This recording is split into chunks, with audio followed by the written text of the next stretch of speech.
जय श्री राम भाइयों बहनों। मैंने एक स्थान पर 3 शब्द लिखे हुए देखे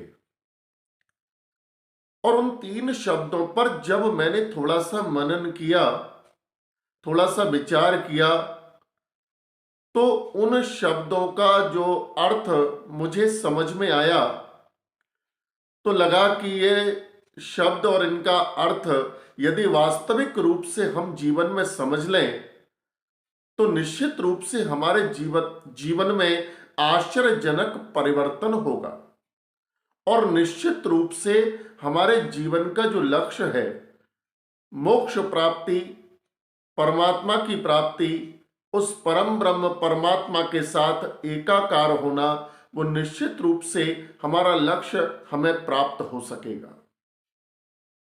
तो कौन से 3 शब्द थे? वो शब्द जो हमारे जीवन को आश्चर्यजनक रूप से बदल सकते हैं। वो शब्द हैं, पहला शब्द है समीक्षा, दूसरा शब्द है परीक्षा और तीसरा शब्द है प्रतीक्षा। पहला शब्द समीक्षा। अब इस शब्द को अपने जीवन में उतार करके देखें। होता क्या है कि हम सारा जीवन दूसरों की समीक्षा करते रहते हैं। हमारा पड़ोसी अच्छा नहीं, हमारा मित्र ऐसा है, हमारा रिश्तेदार वो वैसा है। हम सारा जीवन दूसरों की समीक्षा में लगे रहते हैं। दूसरा शब्द परीक्षा। सारा जीवन हम भगवान की परीक्षा लेते रहते हैं। हे प्रभु, मेरा व्यापार में 1 लाख रुपए का फायदा हो जाए, लाभ हो जाए, तो 11 रुपए का प्रसाद मैं जाकर के आपको चढ़ाऊंगा। परीक्षा ले रहे हैं भगवान की कि भगवान पहले 1 लाख रुपया हमको दो, तो हम 11 रुपए का प्रसाद चढ़ाएंगे। और वो भी क्या करेंगे? चढ़ाएंगे नहीं, भगवान के सामने मंदिर में ले जाकर के रखेंगे और वापस घर ले आएंगे। मैं सदैव कहता हूं कि प्रसाद जितना बोला है वो मंदिर में चढ़ा करके आइए, उसको वापस घर मत लाइए। क्योंकि क्या बोलते हैं? प्रसाद इतने रुपए का चढ़ाएंगे, चढ़ा दीजिए।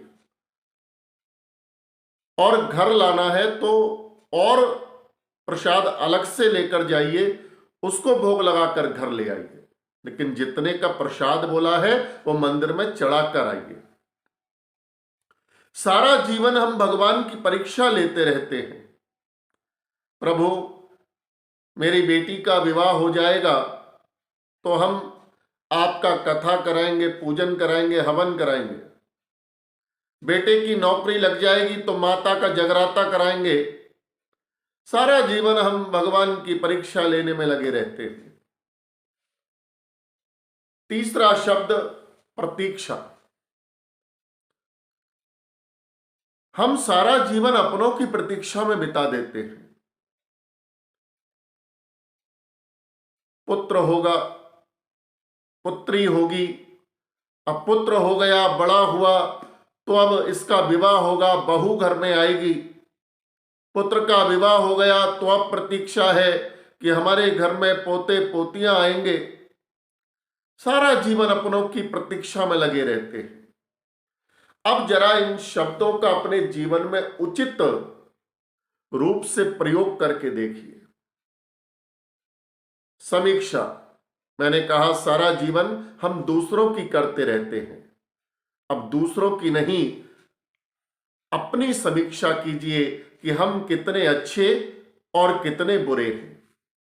हमारे जीवन में हम क्या क्या अच्छे कार्य और क्या क्या बुरे कार्य कर रहे हैं। दूसरा शब्द परीक्षा। परीक्षा भगवान की मत लीजिए, भगवान की परीक्षा नहीं लेनी है। परीक्षा भगवान को अपनी देनी है, क्योंकि हम यहां मृत्यु लोक में परीक्षा ही देने आए हैं। परीक्षा ये देनी है कि भगवान ने हमें मनुष्य बनाकर, मानव बनाकर कोई गलती तो नहीं की। क्या हम अपने मानव धर्म का पालन कर रहे हैं? और जो इस पृथ्वी लोक पर मृत्यु लोक में आने के पश्चात हमारा धर्म है कि हम सांसारिक कार्यों को करते हुए भगवान के ध्यान में लीन रहें और ऐसा प्रयत्न करें कि हम अंत समय भगवान को प्राप्त हों।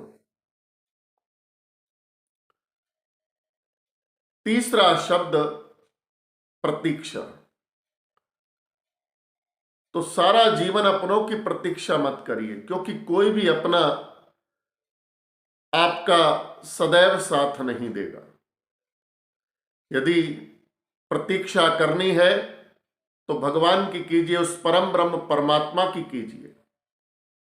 सारा जीवन उस परमात्मा की प्रतीक्षा करेंगे, कन्हैया की प्रतीक्षा करेंगे, तो अंत समय निश्चित रूप से वो परम ब्रह्म परमात्मा, वो भगवान श्री कृष्ण, वो बांके बिहारी, वो कन्हैया दौड़ करके आएंगे और हाथ पकड़कर अपने साथ ले जाएंगे। एक